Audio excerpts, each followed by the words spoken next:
2020ಯಲ್ಲಿ ದಿಗ್ಗಜ ಆಟಗಾರನ ಅವ್ರ ಆಟದ ಬಗ್ಗೆ ಯಾರು ಪ್ರಶ್ನೆ ಮಾಡುವಂತಿಲ್ಲ. ಆದರೆ ಈ ಸಲದ IPLನಲ್ಲಿ ನಿರಂತರವಾಗಿ ಸೋಲ್ತಾ ಹೆಚ್ಚು ಕಡಿಮೆ ಆಗ್ತಾ ಬಂದು ಇವತ್ತು ಹೊರ ಹೋಗುವ ಮಟ್ಟಿಗೆ ನಿಂತದ್ದು. 9ನೇ ನಂಬರ್ದಲ್ಲಿ ಅದು MI. ಈ ವರ್ಷದ MI, ಈ ವರ್ಷದ RR, ಅದರಲ್ಲೂ ಹೊಸ ರಕ್ತ ಬಂದದ್ದು. ಇವತ್ತು ನಿಮಗೆ ಗೊತ್ತದ ವೈಭವ್ ಸೂರ್ಯವಂಶಿ, ಆ ಹುಡುಗ ಚೆಂಡನ್ನು ಹೊಡೆದು ಕೈ ಹುಟ್ಟಿದಾನೇನೋ. ಅವನ ಬ್ಯಾಟ್ ಬೀಸೋಕೆ, ಅವ್ರ ಆಟ ಅಬ್ಬಬ್ಬ ಅದ್ಭುತ.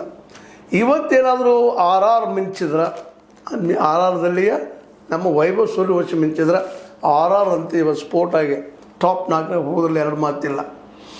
ಅಂಥ ಆಟ, ಅಂಥ ಅದ್ಭುತ ಆಟದ ಅಲ್ಲಿ ಉಳಿದವರು ಇದ್ದಾರೆ. ಬರೀ ಕೇವಲ RR ಅಂತಲ್ಲ, ರಿಯಾನ್ ಪರಾಗ್ ಇದ್ದಾರೆ, ಇನ್ನುಳಿದವರು ಇದ್ದಾರೆ, ಒಳ್ಳೊಳ್ಳೆ ಆಟಗಾರಿದ್ದಾರೆ. ಅದರಲ್ಲೂ ಮುಖ್ಯವಾಗಿ ಅವರ ಆಟ ಅದು ಅದ್ಭುತ ಆಗಿದೆಯೋ, ಚೆನ್ನಾಗಿ ಆಡಿದ್ದಾರೆ ಅವರು.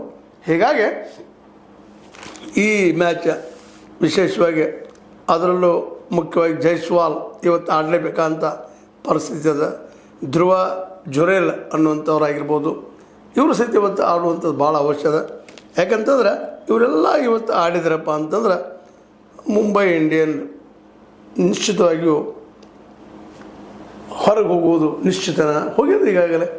ಆದರೆ ಅದರ ಜೊತೆಗೆ ಕಿಂಗ್ಸ್, ಪಂಜಾಬ್ ಕಿಂಗ್ಸ್ ಅವರು ಸಹಿತ ಹೊರಗೆ ಹೋಗುವಂಥ ಸಾಧ್ಯತೆಗಳಿದ್ದಾವೆ. ಇವತ್ತಿನ ಮ್ಯಾಚ್ ಭಾಳ ಮಹತ್ವದ.